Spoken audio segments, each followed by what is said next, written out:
And welcome back to those who are watching the Cheap Seats Live. And welcome to the FPL edition of the Cheap Seats. This is the quick FPL portion of the show that gives you everything you need to know going into game week 25. We're 25 weeks in. This game hasn't been postponed like it was last season due to COVID, which we're grateful for. But some of us are moving on up the leaderboard, which we're happy about. Others are staying where they are. Others are dropping down. And people triple captain Gundogan over the weekend, so that's hurtful. But how was your game week, gents? I'm going to start with AB because he had like a massive haul this weekend. Yeah, got 99 points, but Dino got like 97, so it means nothing. You got 99 problems, I got 100. Just saying, I beat you by 1. Yeah, but I mean, you see, so Dean's closing the gap. Dino is extending the gap. I'm not doing well. I got 91 points, so there's no closing of the gap. It's still open. Yeah, exactly. But you guys are like 200 points ahead of me. Yeah, so I mean, I just feel like an absolute tool because I said if you get 60 points this week, it's a good week. And yeah, the average was 61. Highest score, yeah. Yeah. Well, then call me average. Cyrus, no. Cyrus, how was your weekend? Well, average. I got 61 points. And even better was that I was like, oh, hang on, there's a couple of guys with double game weeks. Let me put them in. So I've got Ben Mee from Burnley because I couldn't put any Burnley attackers into my team. And he plays one of the 2 games. Fantastic. Then I'll go and put in Sigurdsson because I'm like, Everton, they're not going to do anything against City. However, they are playing Fulham. Come on, guys. Well, don't count on... I mean, this fantasy football stuff is just ridiculous. So the trap that is Scott Parker. Oh, he keeps on giving. We were lucky. Chelsea were lucky to beat Fulham. But I do think, though, that the important thing to remember is don't listen to Cyrus and do whatever works for you. So yeah, that was my game week. So guys, we asked you before you came on to give us the player you're going to transfer in or you're thinking of transferring in this week, the one you're thinking of transferring out, the one you're thinking of captaining, and the differential. So I'm going to let's start with Cyrus. Let's get the pain out the way. So this week Cyrus said to us in his beautiful Argentina jersey, transfer in Rafinha, which is a great move. His transfer out is Trent Alexander-Arnold. Oh, that is pretty late. The differential is Harrison.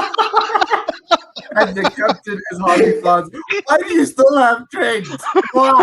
So I'm going to be totally honest with you. I don't. That's that's my advice to everybody. Whatever you do, get rid of Trent. Right, I got rid of him, and it still hurts me. So I have to keep telling people that I feel like a guilted ex. I'm like, it's him or Sterling, hey Cyrus. Those are the 2 guys in FPL that you just named. Cyrus, do you still have Aguero on your bench? No. Okay. I've got Nkunku. Let's get so Cyrus. Why did you choose Rafinha? Why did you choose these 4? Okay, so the reason for me was Rafinha has been one of the better creative players in that Leeds team, and he's really just fantastic. He's a live wire. I love seeing him play. Jack Harrison seems to be one of those midfielders that seems to score points. Leeds are playing twice this week, so it makes sense. If there's one player that has just been absolutely upsetting me, it's Harvey Barnes, because when I did have him in my team, he wasn't really doing much. So I put him out and put in Madison, then he starts banging in goals. I'm like, okay, fine, I'll get Barnes back, does nothing. Then Madison starts scoring. But I have a feeling this is the time for Harvey Barnes because I have Madison in my team. So if you're going to pick Madison, if you're going to pick somebody from Leicester, pick Harvey Barnes and captain the heck out of him. Because I do think Leicester's going to beat Villa, and I do think that Barnes is probably going to be the differential. Okay. That's a very interesting one, and we know why we should have Trent out of our teams. Liverpool, that whole Liverpool assist machine on right and left. He's a mess. Trent is a mess. If there was somebody this season who you'd be like, hang on, were you on drugs last season? Somebody needs to test those urine samples again because the drop-off is ridiculous. This is Ben Johnson levels of drop-off. That's all I'm saying. The funny thing is, he's going to the Euros at the end of the year for England. So And every Reece other James team in will Europe. play. Oh, okay, Reece James. That's a nice one. AB, let's look at your selections for this week with the cool sunglasses there. Lewis Dunk coming in. Burnley, Brighton have had a really great little portion of the season. Timo Werner's your differential. Aaron Cresswell is the one you're transferring out. This is wild. And then Bruno Fernandes is your captain. Explain why you're transferring in a centre back that costs like 5, and you're transferring out the highest assist person in the game.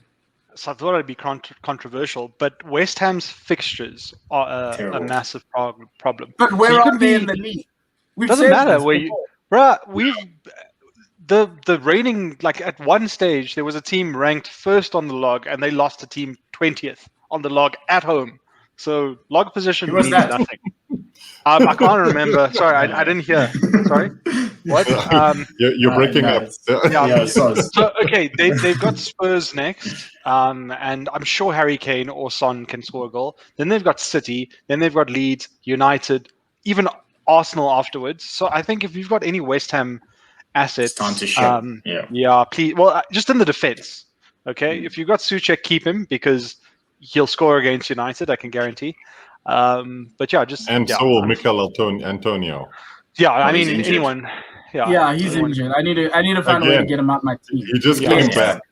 Yeah, I so have I mean, Justin. Yes, AB. yeah, so I mean, yeah, get Cresswell out. You're not going to get clean sheet points from him. You can get the assist points, but yeah, if you're looking at that, and then who else was there for? I'm just trying to. Captain you Captain Bruno. Yeah, look, okay, Bruno. I'm going with my heart because And it's I Newcastle. yeah, and it's Newcastle and United are playing tonight, and I'm hoping that United respond to their bad form tonight and get that momentum going again. And then differential, I wanted to say Shola Shortire because I somehow have a funny feeling he's going to play this weekend. Because so United from the academy have promoted a kid called Shola Shortire. He's 17 years old. He's on the bench tonight. Because I think Cavani has a long-term injury and Martial's absolutely useless up front. But Timo Werner has been excellent for Chelsea in the last couple games. So 18 days after you let Odion Igalo go, you have a striker crisis. Don't you No, just I mean, love to see it? You just Igalo love was to never see going to play. His juju is that good. Igalo was never going to play. Igalo was just earning some money and all that. He was okay. So let me go. So Timo Werner in the last 2 games has scored a goal and assisted twice. Why not? Okay. No. I hope. Well, if you do that, they'll explain. If your bets will work out, explain why you're at the top. Let's talk about the mid-table side, which is mine. I want to transfer in a Southampton defender because Justin is injured. So Justin out because he's injured. Bringing in Ryan Bertrand at right back because he's got a double game week, so I need to try and capitalize on points. I was going to try and bring in Kufal from West Ham, but I kind of felt that I already am long in on Antonio and Souček. My differential is Rafinha, like most of the people. Well, not everyone, but yeah, I feel as though he's the other option outside of Bamford. Because if you're looking for someone to come in and possibly even captain, he's the guy because he's actually been the guy who adds a lot of energy to that Bielsa system. It seems like they're slowing down a little bit. And then I said Captain Danny Ings, double game week. The first game is against, I think, Chelsea, if I'm not mistaken. Yes. And then the second game is against Leeds. So look, he's not going to cost you if they get beaten 5-0. I don't think they will, but they're good value for scoring a goal, and he's the guy who could score the goal. And then on the other end, against Leeds, like guys, that Leeds defense, anything goes. And that's what it is. And so as a very interesting captaincy option, that's what I thought of. I don't think I have Danny Ings, but I might have to bring him in because somehow KDB's available. Mm-hmm. Come on, Pep. Dean, you have an interesting one, and I want you to talk about you captaining a player who's got a double game week. You've transferred in Dallas. You've transferred out Cancelo after the whole pep rotation of a couple of weeks ago. You got in Josh. The differential is Josh Maja, which is very interesting because obviously he's the new signing from Fulham, and he's the striker. And you've got Patrick Bamford as your captain. Have at it, my man. Yeah, Dallas in is pretty easy. Had to get a City player out. AB mentioned it last week. That pep rotation with that defense, you just don't really know who's going to come and go. And you're doubling up on a City defense. All it takes is one goal, and they got Arsenal. So Aubameyang might score, and then you're out of the money there. And double game week Leeds, I think it's good. I wanted to get a Leeds midfielder in, but I can't fit any more great midfielders into my current team. So best option is to get Dallas, who plays as a midfielder but is available as a defender. So easy call to bring Dallas in, out Cancelo. Differential, and we can talk about it. Maja obviously came good against Everton, which luck of the draw, guy came in, whatever, call it what it is. But Antonio's injured, DCL's out, people are looking for a striker. Fulham plays Sheffield. Fulham are looking like they could be up for a bit of a late fight in this relegation battle. Fulham's biggest problem is they can't score goals, and this guy looks like he might be able to actually score a goal. Admittedly, I said put Josh Maja in before they played last night, and it was a 1-1 draw against Burnley. But even in that game, he looked a bit lively. So I think if you're looking to get rid of Antonio in a quick fix, you're looking for someone who plays a lower team. I think Josh Maja is that guy playing Sheffield. I think it's a pretty decent call, and it could come good, it could not. But you have nothing to lose there. And then again, if you're not captaining someone who's got a double game week, you don't know what you're doing in FPL. Sorry, AB, because minimum you're going to get 8 points. The guy's probably, you're looking for someone that's going to play both times, so that's 4 points. Double up, it's 8, and that's what you'd probably take from anyone else on a normal game week. So for me, as soon as I saw Bamford double game week, sure, they're probably going to concede a heck of a lot to Southampton. Wolves won for the first time in a long time last week, so could lose there. But if Leeds score, it normally comes from something that Bamford's involved in, either a goal or an assist. So for me, it was an easy call. The big thing now is all the transfers are gone. You've made your things, unless if you haven't done that so far. Now KDB is available. What do you do with the whole Gundogan situation? That's the biggest conundrum. Let's talk about that before we close out. What happened? Some of us went all in on Ilkay. He got us the points. Now he's injured. And it's not a straight swap because De Bruyne's a lot of people don't have the money to do a straight swap either. That's the biggest issue. So here's the thing. I have Mo Salah in my side. I have Bruno in my side. And the only other person who could come close but he's a striker, so that's not going to work. So how does one... Is it time to drop Salah?